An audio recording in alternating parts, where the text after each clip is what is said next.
Praise the Lord, church. Praise the Lord. I greet you all in the matchless name of our Lord and Savior Jesus Christ. Let us bow down in prayer. Hallelujah. Hallelujah.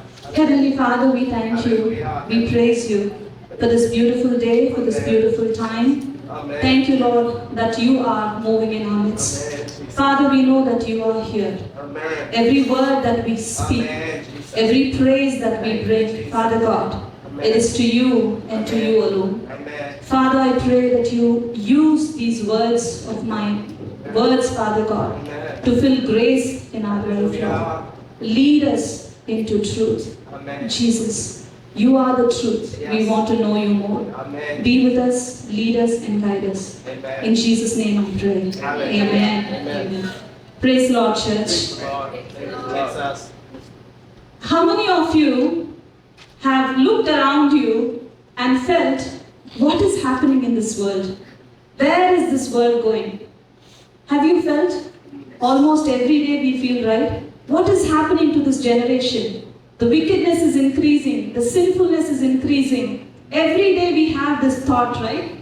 That is what this psalm is about. Right. If you see the meditation, you can so easily connect it to what is happening in our world today.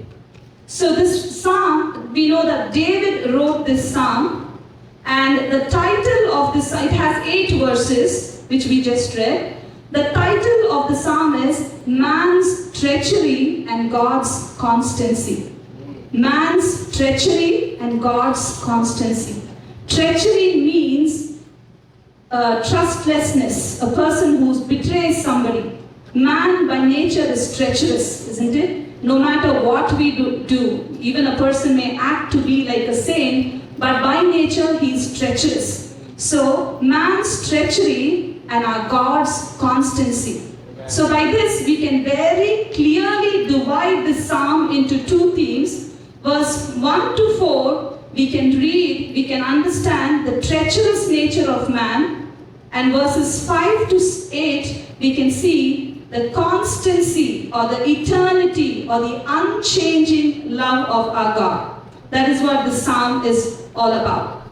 Now we do not know under what circumstance David wrote this psalm, but from the title we can understand that David was going through a stage of betrayal. Somebody had betrayed him, and that is why he is writing. Now when he was betrayed, David was betrayed almost every time in his life. If we read the journey of David, David was betrayed again and again. He was backstabbed again and again by many people in his life. Even from his own blood, even his own son was trying to kill him. That is the situation that David was in. So in verse 1, if you read, he says, "Help, Lord, for the godly man ceases, for the faithful disappears from among the sons of men."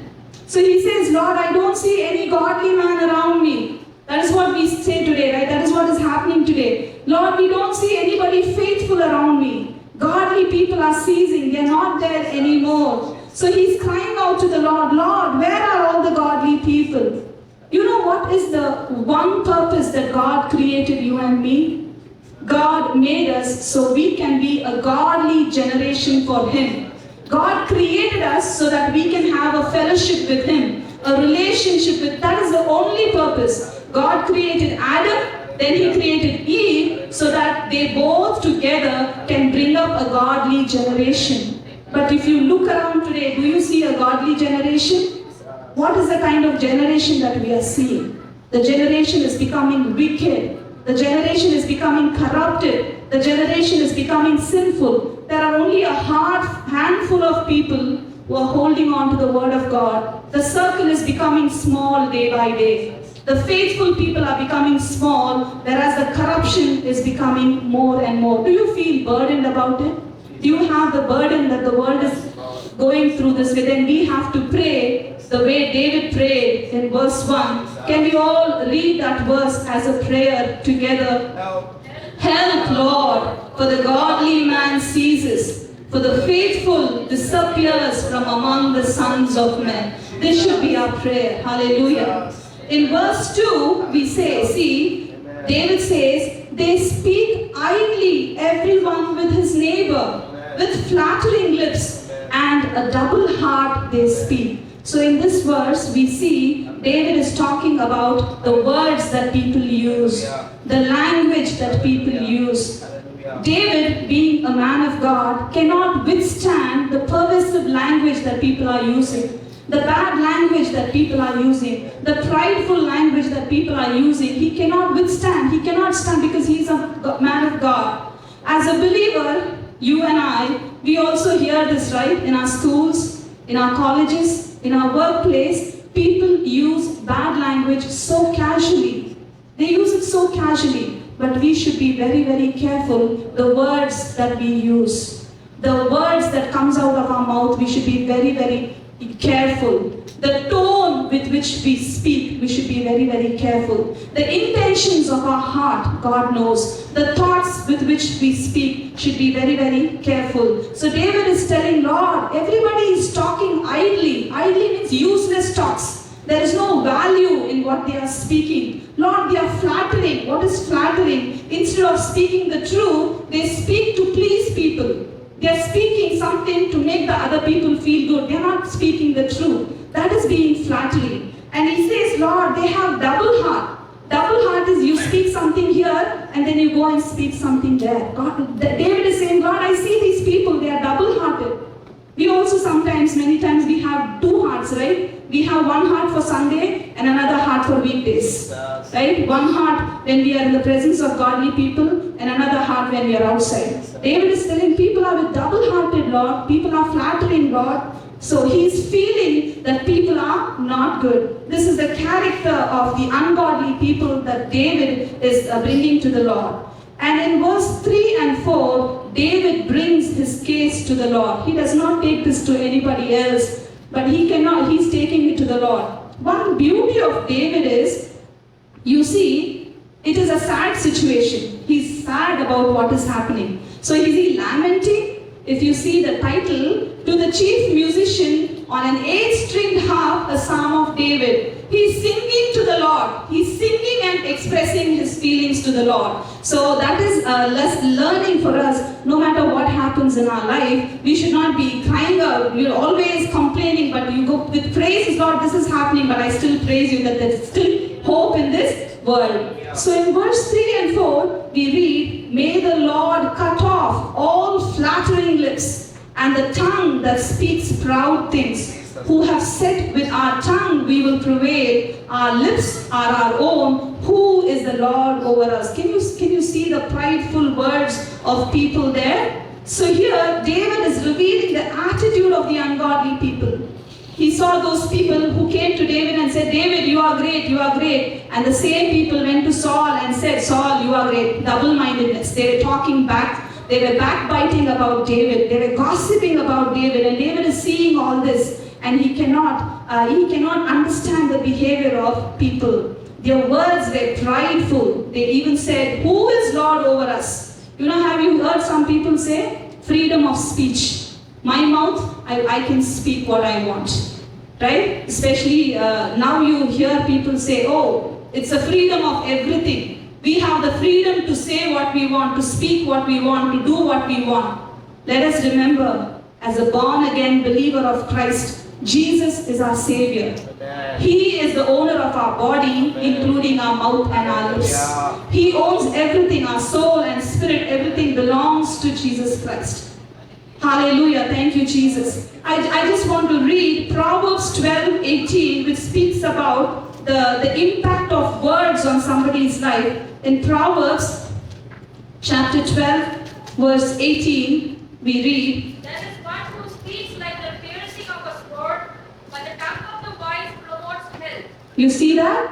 When you speak, your words can be like the thrusting of a sword. Kattile kutra margi vaarthengam, avlo harsh. It can poke somebody and hurt somebody. At the same time, a godly man's word will bring healing to somebody's life. Can we also read Proverbs 18:21, please? Proverbs 18:21. We read, Death and life are in the power of the tongue, hallelujah. and those who love it will eat its fruit. Amen. Thank you, Jesus. Death and life is in the power of our tongue. You can give life to somebody through your talking. or you can destroy somebody completely just by speaking to them.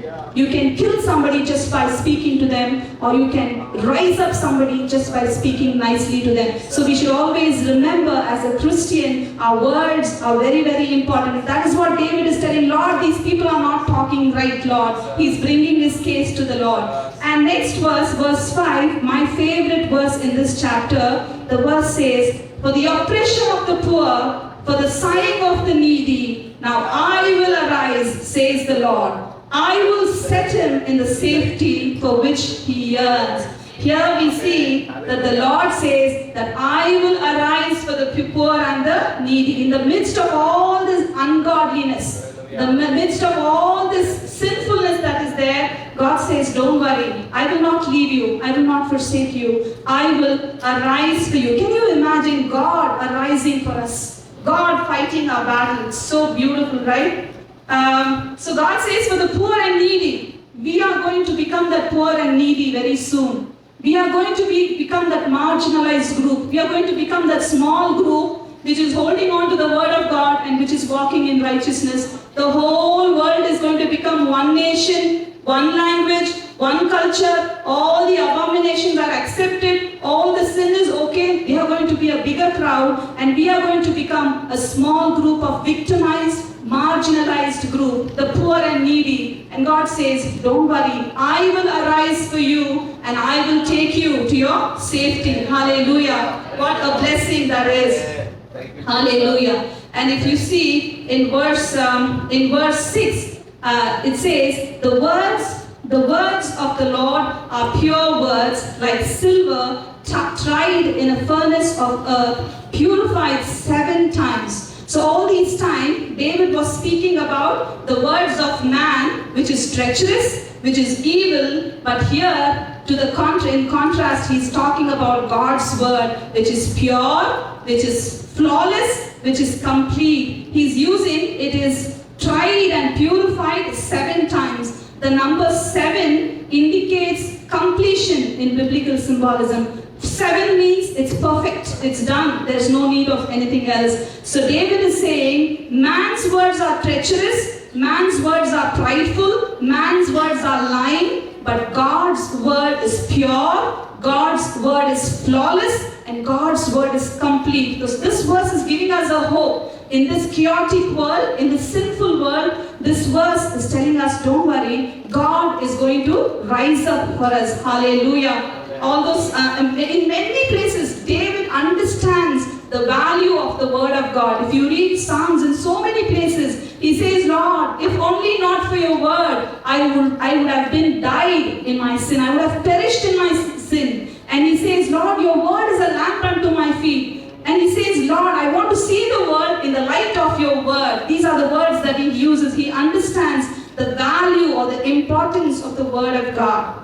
Now, moving on to verse 7, he says, you shall keep them. You shall keep them. Them is the word of God, O Lord. You shall preserve them from this generation forever. So David says that God will keep his word, and the same word is going to preserve us, and the same word is going to protect us from this perverse generation.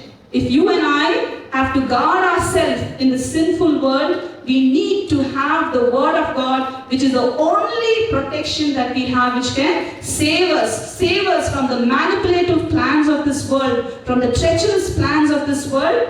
You know, everything, Bible, the word of God is like a yardstick. It's like a measuring rod. Anything that happens, we have to check. What does the word say about that? Anything, we have to check. We have to keep this word as a yardstick in our life.